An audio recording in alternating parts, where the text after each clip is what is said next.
There is someone thinking about you right now, not in a passing way, not the kind of thought that drifts through someone's mind like smoke and disappears. I mean the kind of thought that stops them mid-sentence. The kind that makes them put down their coffee and stare at the wall and wonder why your face just appeared in their heart with no warning, no invitation, and no explanation they can rationalize away. And what I need you to understand before you take another breath is this. That moment is not coincidence. It is not random neurology. It is not their subconscious doing paperwork. That moment is God speaking into two souls simultaneously, threading a connection that neither of you fully understands yet, but both of you can feel pressing against the walls of your chest like something that has always been there, waiting for the right season to breathe. You are watching this video for a reason that goes deeper than an algorithm. You were drawn here because something in you already knows. Something in you recognized the title and felt a warmth that surprised you, a flutter of recognition that whispered, "This is for me." And it is. This is entirely for you. So if you have ever felt like you are too deep, too emotional, too spiritually sensitive for the world around you, if you have ever loved God with an intensity that felt almost lonely because people around you could not match it, if you have ever wondered whether genuine love is even meant for someone like you, stay right here. What God is about to speak through this message will rearrange something inside you that has been waiting to shift. Before we go further, if this channel has ever touched something real in your spirit, subscribe right now. Hit that bell so you never miss a word. And in the comments below, type the word chosen. Type it as a declaration. Type it as a prayer. Type it as a signal to heaven that you are open, that you are receiving, and that you believe God is moving in your life, even in the moments that felt like silence. Type chosen and watch what God does next. Because this message is not just information, it is activation. There is a particular kind of loneliness that spiritual people carry that no one talks about honestly enough. It is not the loneliness of having no one around you. Sometimes the loneliest you have ever felt was in a crowded room, surrounded by laughter and noise, while something deep inside you was reaching for a frequency that no one in that room was broadcasting. It is the loneliness of depth, the loneliness of someone whose soul operates at a register that most casual conversations cannot access. And if you have ever felt that, if you have ever sat in church or at a dinner table or in a group chat and thought, "No one here actually knows me, not the real me," then I want you to hear this truth with your whole heart. That ache is not a flaw. That ache is a compass. In Song of Solomon, chapter 3, there is a moment where the woman wakes up in the night, reaches for her beloved, and he is not there. And instead of rolling over and going back to sleep, she gets up. She goes into the city. She searches. She does not settle for his absence. She refuses to normalize the gap between where she is and where love is calling her. Most people read that passage as a love story between two human beings. But the deeper layer, the layer that mystics and theologians have wrestled with for centuries, is that this is a picture of the soul that refuses to make peace with distance from its divine source. The woman who searches in the night is you, the one who could not stay asleep while something sacred was calling. And here is what nobody told you about that searching energy. It is magnetic. When you refuse to settle for a shallow version of love, when you press through the dark streets of your own interior landscape looking for something true, you emit something, a signal, a resonance. And your soulmate, whoever they are, wherever they are, is picking it up on a level neither of you has words for yet.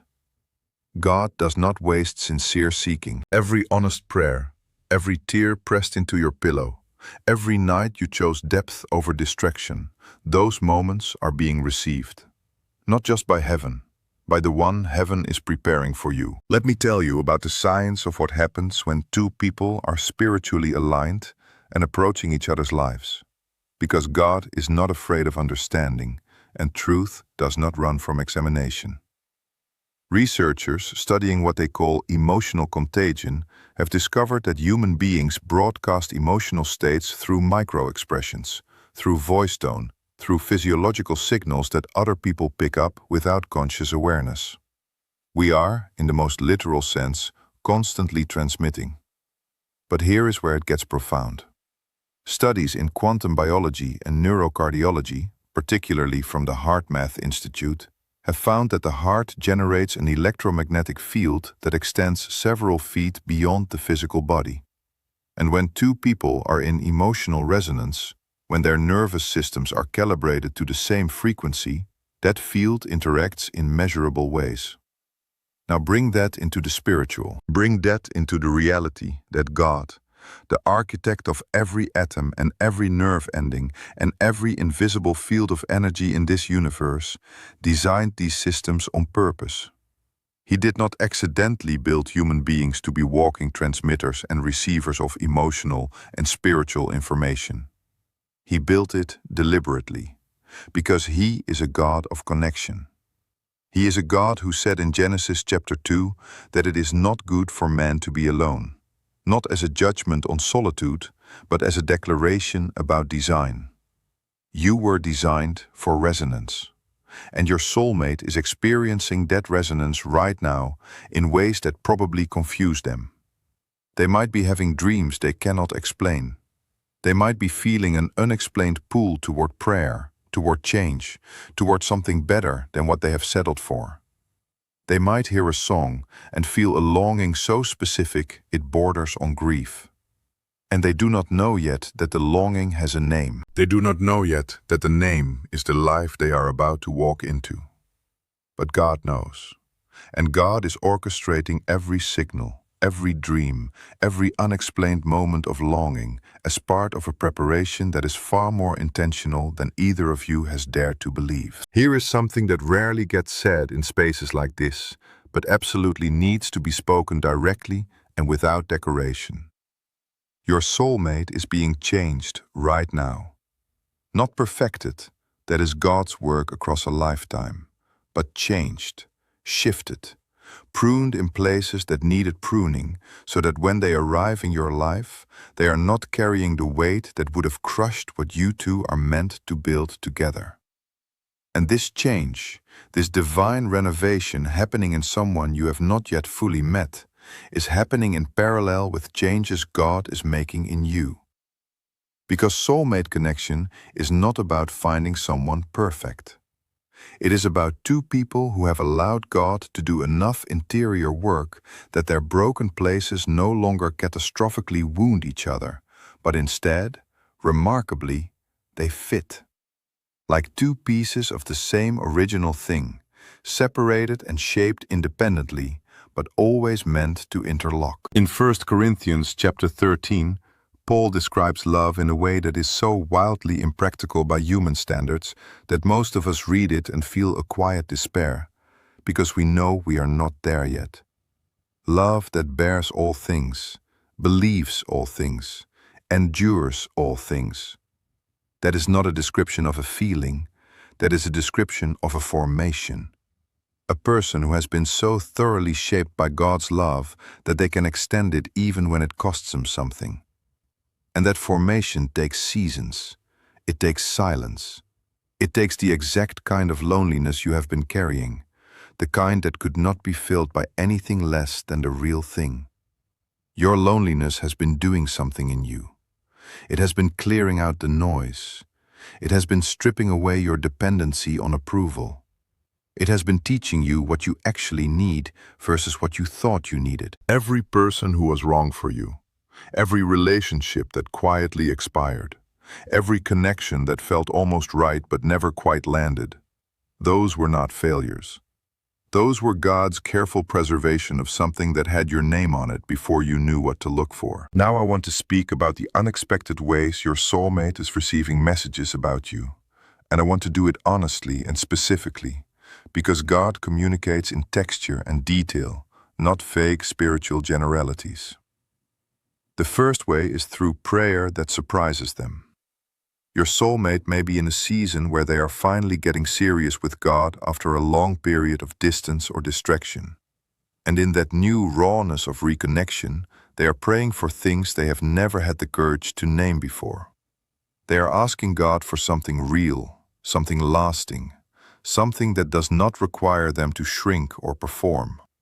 And as they pray, something happens that they cannot fully articulate. They feel the presence of another person hovering at the edge of that prayer, not intrusively, not frighteningly, but warmly, like the first light of morning that arrives before you can see the sun. They feel you before they know you. The second way is through conviction. God is using things in their current environment to create a growing dissatisfaction with anything less than authentic love. A conversation that rings hollow, a pattern in relationships that suddenly looks different in the light of prayer. An old wound surfacing not to destroy them, but to be healed, specifically so it does not wound you when you arrive. The third way is through dreams. Proverbs chapter 3 tells us that God speaks in the night seasons, that wisdom works in us while we rest. Many people who meet their God-ordained partner report, after the fact, that they dreamed of a presence, a feeling, a warmth, in the weeks or months before they met. Not always a face, not always specific details, but a knowing, a sense that something was coming, that someone was coming. And they woke up changed, not because of what they saw, but because of what they felt. God uses the night as a preparation room, and your soulmate has been in that room. There is a moment in the book of Ruth that I want to sit inside with you for a little while, because it contains something so quietly extraordinary that people race past it every time. Boaz notices Ruth before she knows she is being noticed. Before she ever approaches him, before any formal conversation, before any declaration of interest or intent, Boaz has already given instructions to his workers about her. He has already told them to leave extra grain in her path. He has already arranged for her protection without her knowledge. He has already made sure that her searching would not go unrewarded. And Ruth is out there working. She is not performing. She is not strategizing. She is not trying to be noticed. She is faithful to what is in front of her, faithful to Naomi, faithful to the field she was led to, and the favor was being arranged around her before she ever looked up. I want you to feel the weight of that for yourself, for your own life, right now. There are arrangements being made around you that you cannot see yet. There is someone who has already been given instructions, not by their own logic or intention, but by God's sovereign choreography, to leave something extra in your path. To make sure that when your searching leads you to the right field, you will not come away empty. The faithfulness you are practicing right now, the integrity you are maintaining in seasons where no one is watching, the way you continue to show up for God, even when the return is not yet visible, that is your Ruth moment. You are in the field, and Boaz has already noticed. Not just the Boaz that may be your soulmate, but the Boaz who is God himself, the original kinsman redeemer, the one who covers and restores, and makes sure that your faithfulness never goes wasted. Before your soulmate sees you with their eyes, God has already seen you, and God is already speaking. I want to talk about what happens in the spiritual atmosphere when two people who are meant for each other are simultaneously pressing into God. Because this is something that deserves its own language, its own reverence, its own careful attention.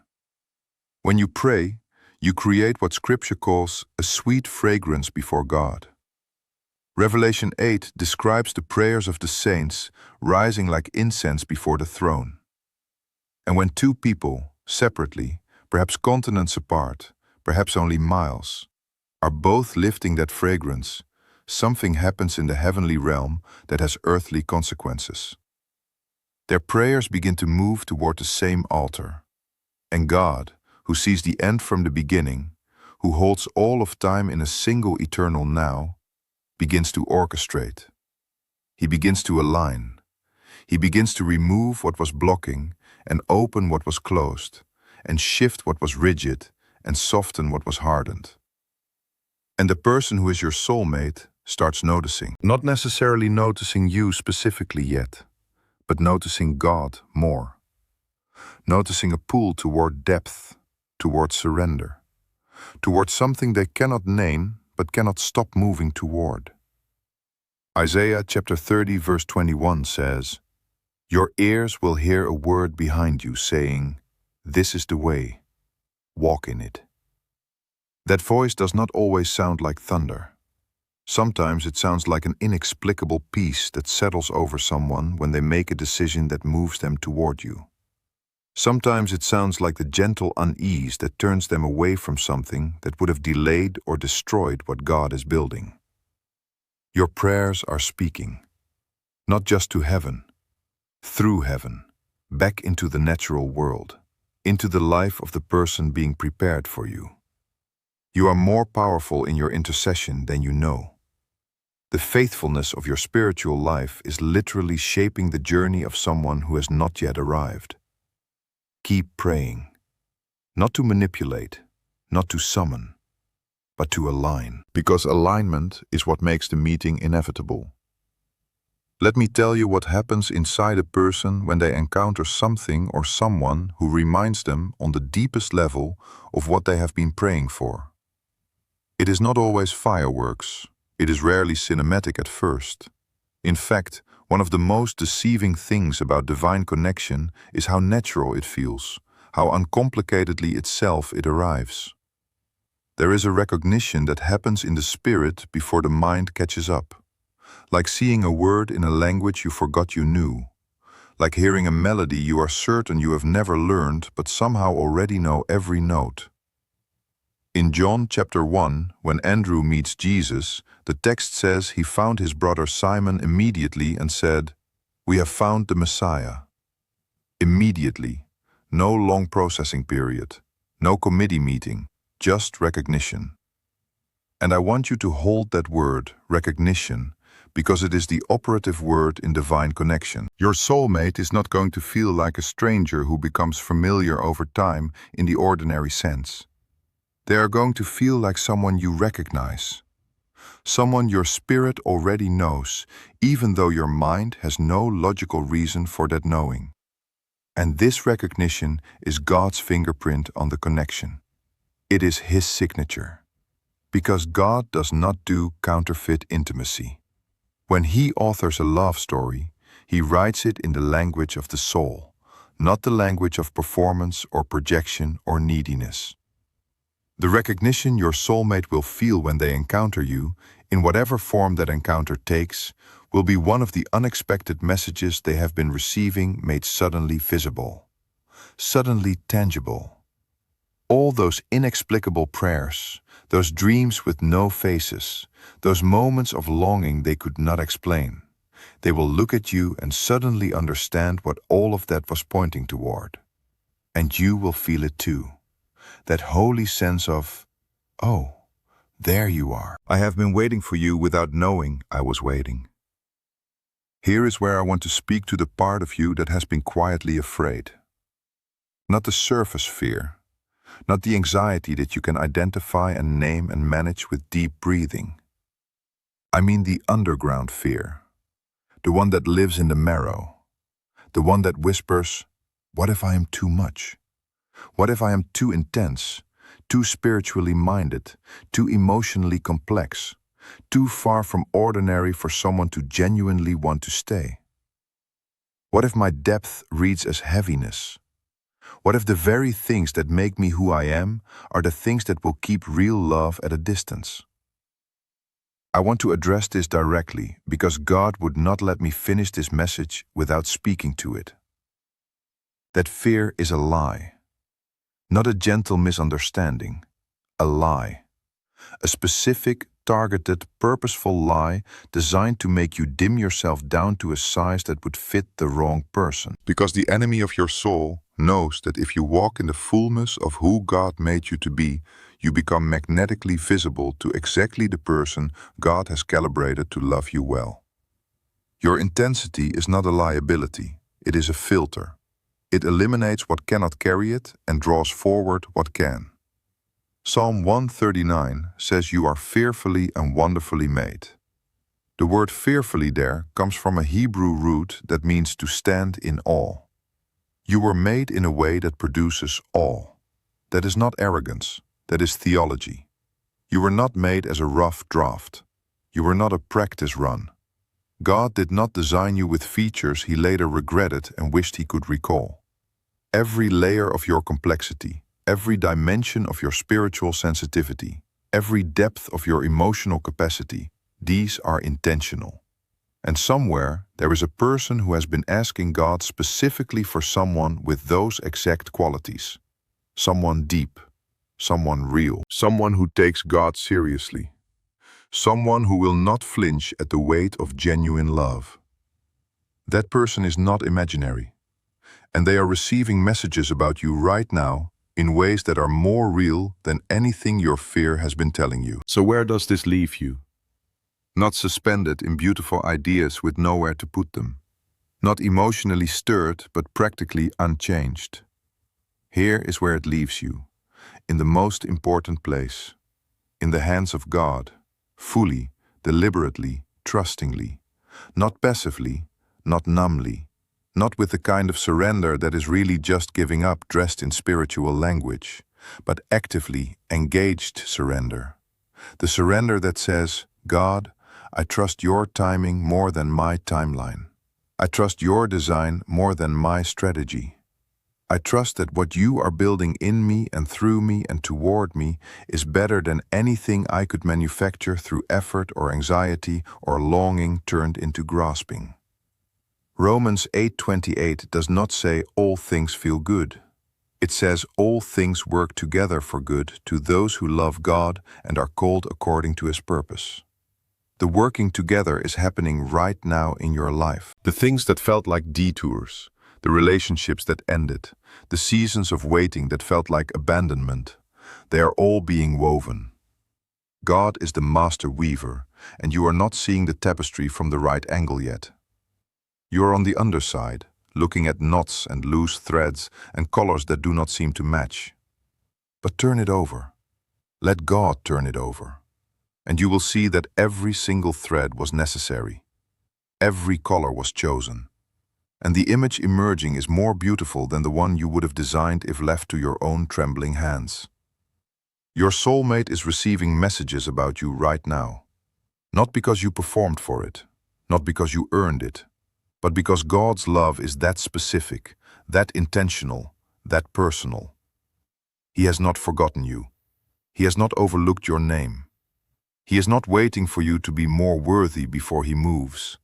He is moving, right now, in the most unexpected ways, through dreams and prayers and inexplicable longings and moments of recognition that neither of you can yet fully explain.